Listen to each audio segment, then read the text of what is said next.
Avengers were formed to make the world a safer place. I feel we've done that. The world owes the Avengers an unpayable debt. You have fought for us, protected us, risked your lives. But while a great many people see you as heroes, there are some who would prefer the word vigilantes.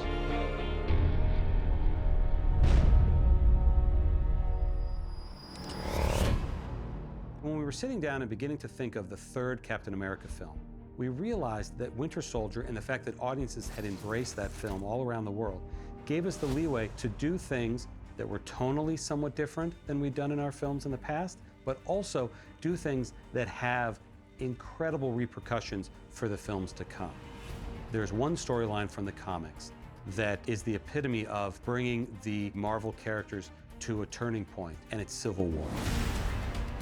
Iron Man and Cap have such a good juxtaposition. They come from such opposite worlds in their beliefs and their personality, and it just builds this really wonderful friction.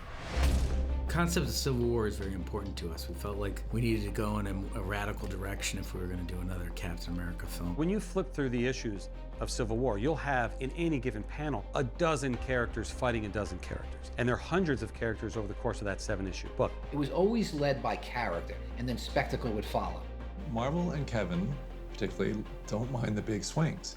So the thing that maybe some people might step away from and say, oh, it's too early for this, or we don't have enough characters or whatever, that we can possibly do that, they go, let's try it. And in trying it and in developing it, we all, oh, this won't be exactly like the comic, but boy, this will be pretty cool. By this point, people know Steve Rogers very, very well.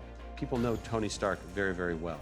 We know how they work together, and we know that they have some issues with each other. They're very, very different people. You know, you may not be a threat, but you better stop pretending to be a hero. A hero? Like you? You're a laboratory experiment, Rogers. The book, Civil War, is so grounded in this idea of Captain America leading one side versus Iron Man leading the other side that we just felt that if we were going to try it in the MCU, it was critical that we had those two components. Civil War became the overriding principle. It was like, we do realize we need Robert. Wow, it's so weird how you run into people at the airport. Don't you think that's weird? Definitely weird. To me, what's super exciting is like Cap needs to grow and change and have darker, more complex challenges. And I think for Tony, it's like, you know, what are the real world challenges and ramifications of dealing with superheroes on planet Earth? There's no decision-making process involved for me here. We need to be put in check. Watching the two of them together and seeing them, you know, being in the moment and listening to each other was absolutely so much fun to watch. Everybody is always looking for ways to surprise themselves and surprise audiences about where we can go. And we had a very clear idea about how we wanted to do that with this movie. And I think once Robert got into that, he became very, very excited about it. And he's been an amazing collaborator on this film. It's no secret, I love Chris Evans. I deeply respect the guy, and I learned from working with him.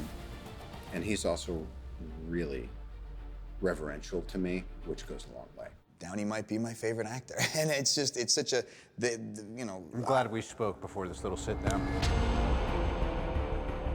The fact that now Iron Man and almost every Avenger is in Captain America Civil War showcases just how far we've come in the development of the cinematic universe. That we can now, with these beloved actors, these beloved, globally recognized iconic characters, bring to life some spectacular storylines from the comics is a dream come true. The movie is consciously an effort to bring some of the tone and style of Winter Soldier and merge it with a new style that we're going to use for Infinity War, which is a grander scale look and less handheld. So the styles are merged, and as the movie progresses, it shifts from one tone and style to another. And that was very important to us. Yeah, this is going to be a great shot. Directing is storytelling. And when you hear them engaging you in the story and coming up with ideas and seeing the glint in their eye, the excitement about doing something like this, you know you have something special. Love the Russos. Love me some Russos. We just have a pretty good line of communication open between us. There's nothing I don't like about them as directors. There's just kind of a simpatico with the way that I like to influence things and then step back and really follow their lead. It's just this kind of dance, this creative dance you want to have. They know these comic books and these scripts inside and out. I think it wasn't a fluke what they did on Cap 2. You know, and now coming into this, you see it. You see the footage. They just have an eye and a gift for telling these stories. You have the wings pop out, he does that. as you come down.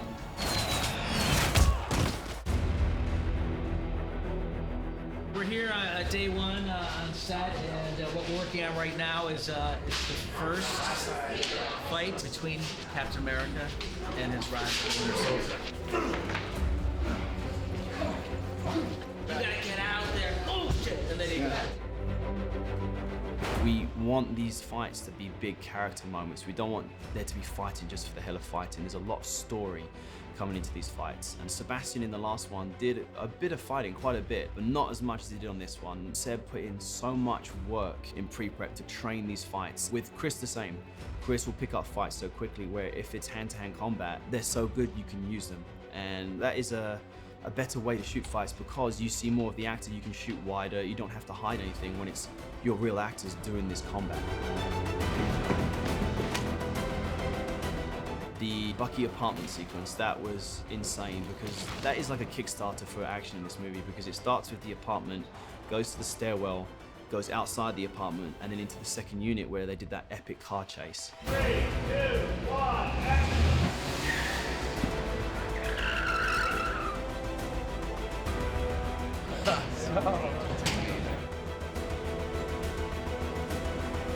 Next to him, he just slips his arm in right before he jacks out the door.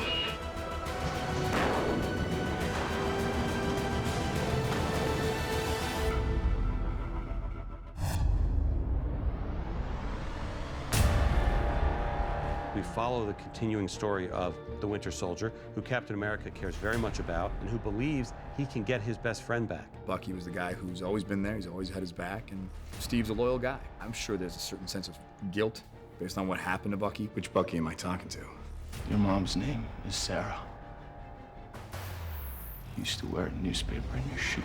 As much as Civil War is the trappings of the film, it's really about Steve making a decision for the first time that's personal over sort of a global version of doing the right thing. I was really excited when I read the script. I didn't really know where they were going to take it because the playing field was so open they could have done anything with the character. What was fun about the script was that when you were reading him, you never knew where he was going to swing, which side of the fence. He might become the Winter Soldier, he might be Bucky Barnes. So there was a lot of playing room there, and that was fun. More kills than anyone in Hydra history, and that was before the serum. You know, my main goal over the past 3 movies has been to find Bucky. So now that I've found him, is just trying to nurture a relationship between the metal arm guy. You were that in it. I was in it. You were in it. I was gone from the beginning of the movie. Falcon, who is Cap's new brother-in-arms, his best friend in the modern world. Full-on Avenger. Hey, you're looking at an Avenger guy. Remember that. This guy. Yeah, thank you. Marvel has made a concerted effort to help Sam Wilson evolve into an Avenger. It's great. I love my new suit. I got my little splash of red. I got Tony Starkerized. Yeah, he high-teched up my suit. And I got Red Wing. Thanks, Sam. Don't thank me. I'm not thinking that thing. What I'm holding is the scale model of Red Wing. A lot of the flying around we'll be doing with CG, but when we go out on set, we like to have lighting reference. So we'll shoot a shot with CG Red Wing. You won't see any Red Wing flying around, but afterwards we'll walk in and then pretend like we're flying Red Wing with the model on the stick. And then when it appears in the theater, it'll look real.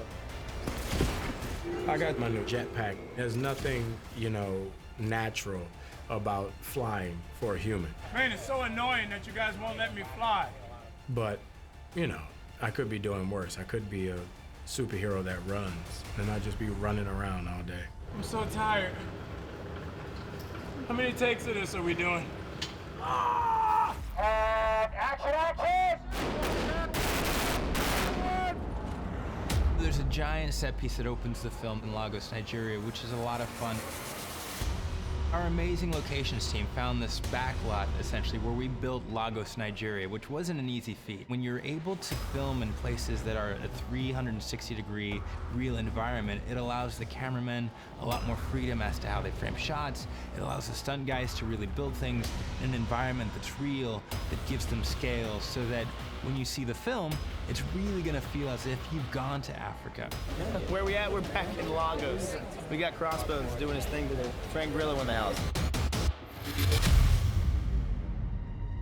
I thought this would be a great opportunity to have just an unapologetic, murderous, venomous villain who could kind of stand his ground with these superheroes. Sorry, I don't work like that anymore. Get me another superhero, I'll bang him up too. When I saw the costume, I was excited. The look of it was kind of post-apocalyptic. It suits the character. Like when I get in the suit, I feel mean. I feel angry. You know, Rumlow has a history with Cap. And when they get to the point where they are about to apprehend him... You know I know you. Your pal, your buddy, your Bucky. Rumlow blows up a bomb, trying to blow himself and Cap up. Luckily, Scarlet Witch is close enough where she can contain the bomb with her powers and get it away from them, but it ends up killing a few bystanders.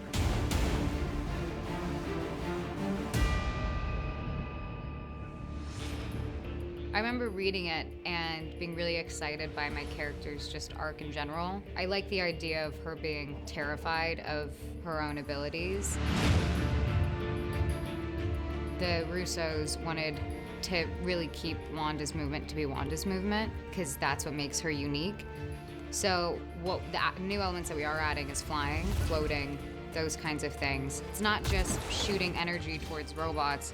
There's some things that aren't just about like being harmful. It's about moving things. It's about helping Cap take a jump. Like, how do I get energy to launch him? We try to ground it in this sort of telekinesis, applied telekinesis. It seems like she's getting better at it all the time. Yeah. And we'd love to draw on that for an Infinity War DVD. Yeah. If you were to ask us who we think the most powerful in the universe is at the moment, just based on what we've seen on screen, it's the Scarlet Witch. That makes her a very interesting character because she's also the youngest. Her abilities are just probably the most formidable. I think we need each other in a lot of ways. You know, I need her abilities for a lot of things, and then she needs me to kind of keep her head straight. She's kind of a loose cannon, insecure and powerful, and just all terrifying in itself. The Russo brothers was my first time working with them. They're very passionate about this universe, but they're also just cinephiles in general. And they refer to a lot of different things. They refer to, like, Hawkeye's like, maybe I think like Han Solo. I'm like, well, I'm glad you think that way, because that's kind of what I was kind of hoping for, very irreverent and kind of same sort of skill set, essentially. Don't you think Laura would be disappointed? Me or you? What you're seeing here is the third version of the Hawkeye bow. Made a few changes, lightweight, easy to handle. We took back and went to the Avengers 1 quiver with a few modifications. It's slick, it's thinner, it's lighter, easy to work with. The bow, we need to make the draw pretty easy for certain scenes. And the way to do it is we take the bow, we pull it back, we make a mold in this position and remake the entire bow so that when he grabs it, he needs to pull fast, not too much stress. We have a 12-hour day, he's got to pull it in excess of 100 times a day. Got to help him out. Buckled in? Yeah. No, I'm good. I'm good, Arrow guy. Let's go. Let's go. One of my most favorite things in this universe is when the characters use each other's assets or their abilities to be better. And I kind of do with Ant-Man.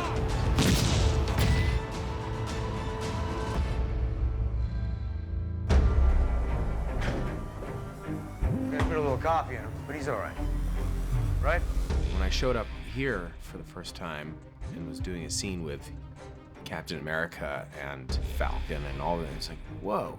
I turned into a bit of a 10-year-old. It was pretty strange and really cool. And kind of the first time I thought, man, I really am part of it.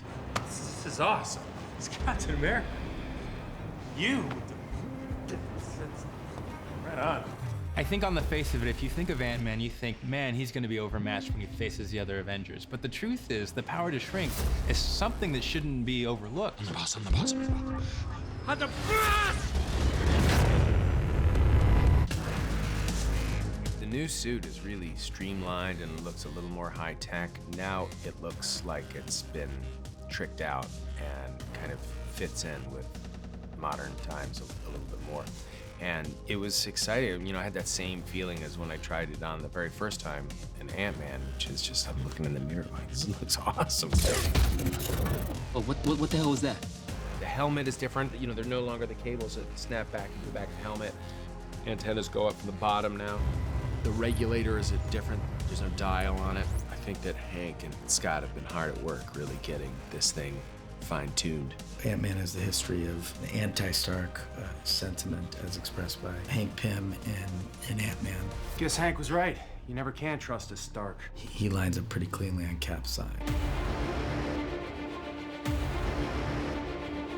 You want to surprise the audience, and you want to make some choices that are interesting, because if everyone can predict who's going to be on whose side going into the movie, we didn't do our job right. So there are some, you know, surprising choices made in the film. But also, I would say what was really determinative, too, was it was really important to us that every single character had a personal, emotional reason for making the choice that they made. That was trackable in their arc from the beginning to the end of the movie. And sort of that, I think, was the most fun part of deciding who sided where, was figuring out what on the deepest level could move these characters to go one way or the other. It's not villain versus hero, it's friends, it's family.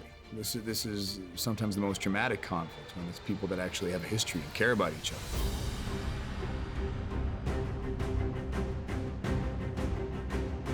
I obviously start out with Falcon, Mackie. You know, he's been Cap's right-hand man for a while now. Falcon, he slows everybody down. You know, he's like the character, like the bigger guy in the Goonies. That's how I look at him. And we've since, you know, we found Bucky first, we broke him free, so we in turn have the Winter Soldier on our squad as well. We also have the Scarlet Witch. I was just kind of looking around like, we've got a really good team, you guys. And it felt that way. And we had like all the jokey people on our team. What are you guys doing? No, Don't worry about it. It's just, gonna run through the fire or something? We recruit Paul Rudd. We recruit Ant-Man. Mackie does, because Mackie has a little history with him. I thought I didn't have any abilities. What's Ant-Man gonna do? Can't forget Renner. We get Hawkeye. That's a huge get. We're facing off what I think is a pretty good team on the other side too, if I think about it. Tony's side is a little more complex. The surprise members of that team is Black Widow. You partially agree with me. I would like to take that. This is unprecedented. I'm thrilled. She makes an ideological choice rather than an emotional choice. The emotional choice obviously would be the side with Cap. It's painful, I think, that she's, I don't want to say turned her back to Steve, but she's definitely, you know, she's gone a different direction. What are you doing here? I didn't want you to be alone. They do care about each other. They are, in some ways, a brother and sister, but it doesn't mean they agree about everything all the time. And that's what makes Civil War so compelling, is the people that you would naturally think would flock together are split apart by something that's very real. In the absence of Fury, she's thinking like a Nick Fury in this movie. More guns, which means more headaches for somebody, probably us. What makes this character really heroic is that she's kind of dug her heels in and said, look, you know, I could kind of go down this road, which would be the more desirable road personally, but she chooses this kind of greater calling. And in this film, we really see her move closer to a kind of leadership position. You'll have to understand if we seem a little blindsided. We knew someone was going to have to think one way and then see the consequences of their actions and turn. We chose Natasha as the one who could have a conscience ultimately and say, oh, this is too far. She's a bit torn in her relationship with Tony. I think she really sees Tony very clearly, sees his weaknesses as being a danger for the team. You don't get it, Stark. It's not yours to handle. It's clear you can't be objective. I'm putting special ops on this. And what happens when the shooting starts? What, do you kill Steve Rogers? Well, it's great always to bring back a character into the universe who has a point of view and then apply that point of view or alter it slightly, give them a new presentation. What if I told you we were putting a team together? Who's we? We thought it'd be interesting to take General Ross, who was this hard ass, give him a heart attack, mellow him out a little bit, but give him that same agenda of control. Everyone was on board, which made it great. There was a lot of excitement and enthusiasm. I mean, he's a phenomenal actor. Found something. 40 years in the Army never taught me. Perspective. If you get William hurt, you gotta use him. You seriously think I'm gonna listen to you after that fiasco in Leipzig? You're lucky you're not in one of these cells. It's funny, because I have a bit of a trippy kind of, arc with him, but I adore the guy. How'd they look? Thrilled, Tony. They look thrilled. I was absolutely riveted by the comics and found them to be so imaginative and so morally authentic. They asked real questions. One thing that I've always wondered about in all my readings of all of these superhero comic books, what about the collateral damage? Suddenly I've got lines about it, and I've been waiting for that all my life. For the past 4 years, you've operated with unlimited power and no supervision. They want us to sign the Sokovia Accords, which will allow the UN to tell us when and where to go. Steve feels this is the wrong move, Tony feels it's the right one. And that kind of begins the conflict. You need an actor of his magnitude and his presence to be able to stand in front of that group of actors, hold the room, and make the audience fear for the future of the Avengers. And if we come to a decision you don't like?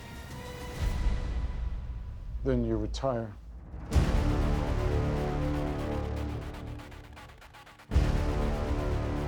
Rhodey, the War Machine, here's a guy who's only really ever served in the military. So the idea of oversight to him is nothing new. Right. 117 countries want to ratify this. You're just like, nah, we got it. Look, how long are you gonna play both sides?